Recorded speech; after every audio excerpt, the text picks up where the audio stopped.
क्या यह महज इत्तेफाक है कि हाल के महीनों में अलग अलग देशों, अलग अलग कल्चर्स और अलग अलग पॉलिटिकल सिस्टम्स में एक जैसी वायलेंट घटनाएं सामने आ रही हैं?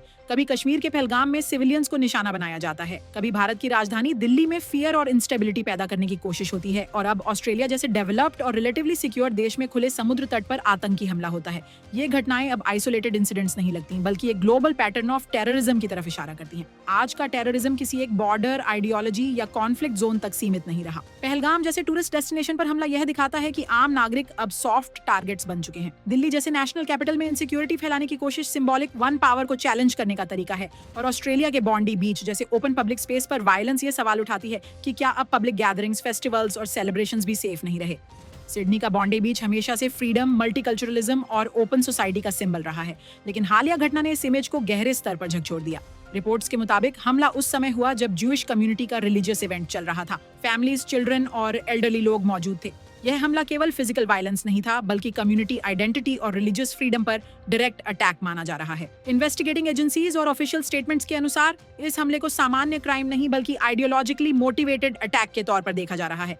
प्राइमरी एंगल एंटीसेमिटिज्म यानी ज्यूइश कम्युनिटी के खिलाफ हेट्रेड बताया जा रहा है। एक्सपर्ट्स का मानना है कि ऐसी वायलेंस अचानक नहीं होती, बल्कि इसके पीछे लंबे समय से चलता radicalisation process, online hate content और ग्लोबल पॉलिटिकल टेंशंस काम करते हैं। भारत में पहलगाम और दिल्ली से जुड़ी घटनाएं भी इसी ब्रॉडर नैरेटिव का हिस्सा दिखाई देती हैं। पहलगाम में टूरिस्ट्स और लोकल्स को निशाना बनाना और दिल्ली जैसे मेट्रोपॉलिटन सिटी में फियर क्रिएट करना, इन सब का कोर ऑब्जेक्टिव एक जैसा लगता है।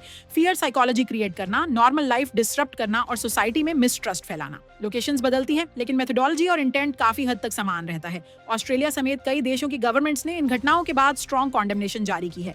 सिक्योरिटी एपरेटस को अलर्ट मोड में रखा गया है, इंटेलिजेंस शेयरिंग बढ़ाई गई है और कम्युनिटी स्पेसेस की प्रोटेक्शन पर खास फोकस किया जा रहा है। लेकिन एनालिस्ट का कहना है कि रिएक्टिव मेजर्स काफी नहीं है। असली चुनौती root level radicalisation, online propaganda और आइडियोलॉजिकल ग्रूमिंग को रोकने की है। इन घटनाओं पर इंटरनेशनल लीडर्स और ऑर्गेनाइजेशंस ने कॉन्डेमनेशन जताई है। अब ब्रॉडली यह स्वीकार किया जा रहा है कि टेररिज्म किसी सिंगल नेशन की प्रॉब्लम नहीं, बल्कि शेयर्ड ग्लोबल चैलेंज है। Counter terror cooperation, intelligence coordination और सोशल रेजिलियंस, ये सभी एलिमेंट्स अब ग्लोबल सिक्योरिटी डिस्कोर्स का हिस्सा बन चुके हैं। अंत में सबसे बड़ा सवाल आज सिर्फ इतना नहीं है कि अगला हमला कहां होगा, बल्कि यह है क्या वर्ल्ड सिर्फ हर ट्रेजेडी के बाद स्टेटमेंट्स और कंडोलेंसेस तक सीमित रहेगी, या फिर उन कंडीशंस को एड्रेस करेगी जो टेररिज्म को बार बार जन्म देती हैं। क्योंकि अगर पहलगाम, दिल्ली और बॉन्डाई बीच को एक ही चेन में देखा जाए तो यह साफ हो जाता है कि यह क्राइसिस किसी एक कंट्री की नहीं, बल्कि पूरी ह्यूमैनिटी की परीक्षा है।